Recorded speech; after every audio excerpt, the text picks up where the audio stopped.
घिउ तताउनु पर्छ कि धेरै नै घिउ थियो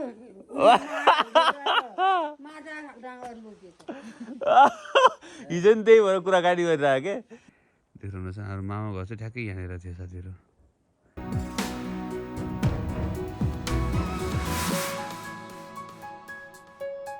हो त्यही त नि घुमेको एक राउन्ड शङ्कर सुन्नु भएको थियो चिन्नु हो सुन्नी त माइला छोरो हो अनि त्यही भएर चाहिँ त्यो मार निकालेर राखिया चाहिँ मैले चाहिँ अब कहाँ खेल्दै थिएँ आइपुगेँ ओहो तरकारी त छड्किसकेछ अब माड हालेर छोपेर छिटो भात खानुपर्छ भन्ने सोचेँ होला त्यो बेलामा त्यस पछाडि चाहिँ त्यो माड चाहिँ त्यो घिउमा हालिदिएको बडा रोचक यहाँ एउटा बरको रुख थियो हो हो हो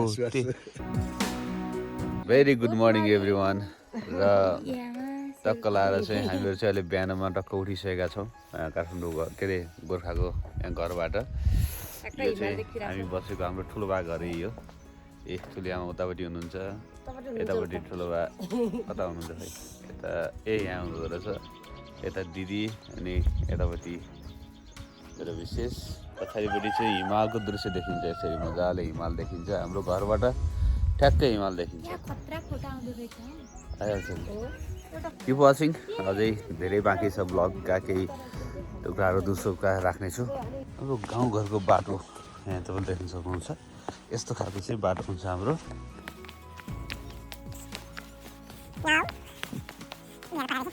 हामी मामा घर जान्थ्यौँ हङ्सपुरतिर जाने बाटो हो यो यसरी टक्क लाएर चाहिँ उतापट्टि गएर हाम्रो चाहिँ जाने बाटो अहिले त पुरै जङ्गलै जङ्गल भएको रहेछ त्यो त पारिपट्टि जङ्गल देख्नु भएको छ नि त्यहाँ त पहिला जङ्गलै थिएन नि यसरी यहाँ सर जाने बाटो अहिले त मोटर बाटो त आउनु त आएको छ तर पारिपट्टि चाहिँ जाँदैन पारिपट्टि चाहिँ यो हङ्सपुर भनेको चाहिँ यो ठ्याक्कै देख्नु छ हाम्रो मामा घर चाहिँ ठ्याक्कै यहाँनिर थियो साथीहरू होइन अलिकति ब्लर भयो तलतिरपट्टि पनि अलिकति घरहरू छन् त्यो त पारिपट्टि स्कुल भएको ठाउँलाई चाहिँ त्यसलाई चाहिँ काफल डाँडा भनिन्छ र चाहिँ तलपट्टि साइडमा यो चाहिँ टार हो समोसार भएको एकदमै समोसा भएको छ पारिपट्टि साइडमा चाहिँ अब यो लमजुङ जिल्लाको विभिन्न ठाउँहरू हो जस्तै बिचौर एउटा भयो त्यस्तै अरू विभिन्न नामहरू छ मलाई त्यति धेरै थाहा भएन अब चाहिँ म तपाईँहरूलाई अलिकति हाम्रो गाउँ भिजिट गराउँदैछु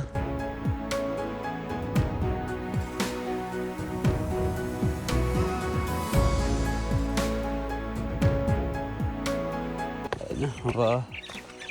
यतापट्टिको यो बाटो चाहिँ जस्ताको तस्तै हामी त्यो बेलामा हिँडेको ठ्याक्कै याद आइरहेको छ मलाई जस्तै छ र यो उतापट्टिको घर चाहिँ त्यो बेलामा केही घर हो यो परिवर्तन भएको जस्तो लागेन मलाई किनभने हामी म अहिले एकैछिनमा गएर सोध्छु यतापट्टि चाहिँ मेरो दाजुको घरतिर म आइपुगेँ तलतिर छापिएको ढुङ्गाहरू तपाईँले देख्नुभयो भने दाजु के गर्दै हो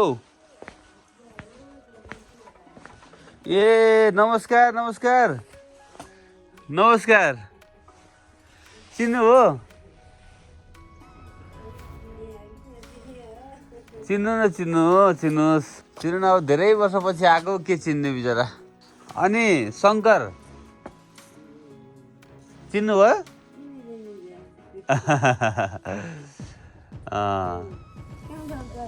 म काठमाडौँ छु सान्दाई कता हुनु हो ए अनि दिदीहरू हो त्यही त नि घुमेको एक राउन्ड पहिला हिँडेको ठाउँ याद आयो नि त अनि मामाहरू सबै ठिक छ मामाहरू पनि अब चितवनमै हुनुभएको अरे अब यतापट्टि साइडमा चाहिँ हाम्रो यो घर जस्ताको तस्तै ल यो चाहिँ परिवर्तन भएको जस्तो मलाई लागेन तर हाम्रो यहाँ दाइ हुनुहुन्छ शारदा दाइ हिजो बिहेमा नि भेट भएको थियो नमस्कार के छ आमा सन्चै हुनुभयो ए खै त दाइ सुतिरहनु है क्या हो शारदा ए हुनु आउनु भएन भत्सकै बस्नुभयो शारदा दाइ चिनेन त म शङ्कर शङ्कर सुन्नु भएको थियो चिन्नु हो सुन्ने त माइला छोरो ओ मलाई हिजो सादालाई शङ्करसित भजन त नि हो त नि म बुढी छोरा छोरी सबैजना भाइ पनि आहा अनि आमा बा हैन आमा आउनु भएन किन आका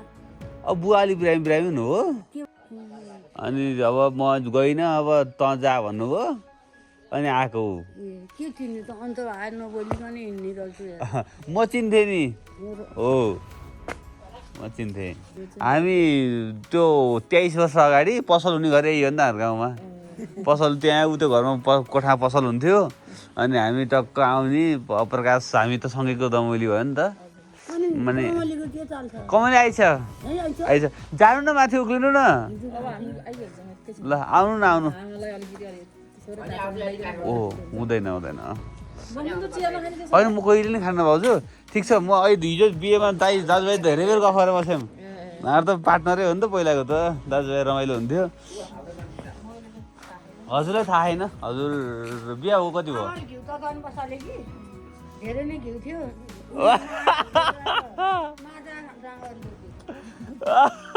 हिजो नि त्यही भएर कुराकानी गरिरहेको के साथै एउटा रमाइलो रोचक घटना चाहिँ मैले सेयर गरेको हो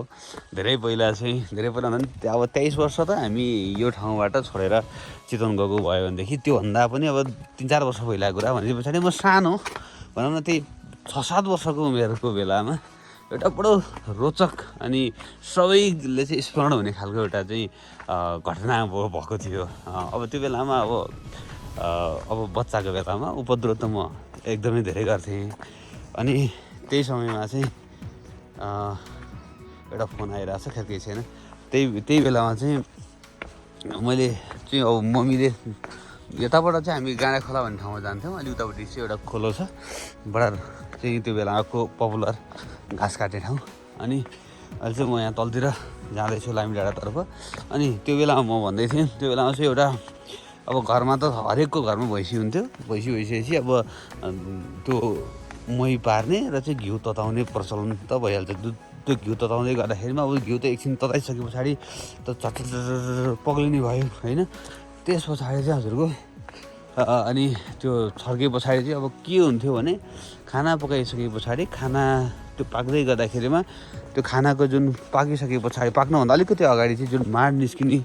निकाल्ने र चाहिँ त्यो तरकारीमा हाले पछाडि तरकारी पनि मिठो बाक्लो पनि हुने त्यस्तो खालको सिस्टम थियो अनि त्यही भएर चाहिँ त्यो माड निकालेर राखिया चाहिँ मैले चाहिँ अब कहाँ खेल्दै थिएँ आइपुगेँ ओहो तरकारी त छड्किसकेछ अब माड हालेर छोपेर छिटो भात खानुपर्छ भन्ने सोचेँ होला त्यो बेलामा त्यस पछाडि चाहिँ त्यो माड चाहिँ त्यो घिउमा हालिदिएको बडा रोचक त्यस पछाडि त अब घिउ भनेको थाहा पाएँ त्यस पछाडि अब मम्मीले हाम्रो मम्मी फेरि स्ट्रिक हुनुहुन्थ्यो पिटिहाल्नुहुन्थ्यो ल अब पिटाइ खानी भयो भनेर चाहिँ म भागेर पुरा गाउँले A to Z खोजेको बडा स्मरणीय घटना थियो ल म चाहिँ लामी डाँडातर्फ आइपुगेँ यहाँनिर मोटर बाटो ठ्याक्कै चाहिँ आएको छ टक्क मोटर बाटो आइपुगेछ यहाँ एउटा रुख थियो ठुलो बरको रुख थियो नमस्कार म चाहिँ शङ्कर भन्ने हो अनि यसो गाउँको डुल्दै आए हिजो भाइको बिहेमा आएको यहाँ एउटा बरको रुख थियो हो त्यही त नि छ मलाई याद भयो किनभने 23 वर्ष भयो झरेको अनि यसो डुल्दै आएको के छ त पहिलाको के छैन होइन ठिक छ बुवा ठिक छ म यसो घुम्छु घुम्छु घुम्छु बाबा सन्चै हुनुहुन्छ मम्मी सन्चै हुनुहुन्छ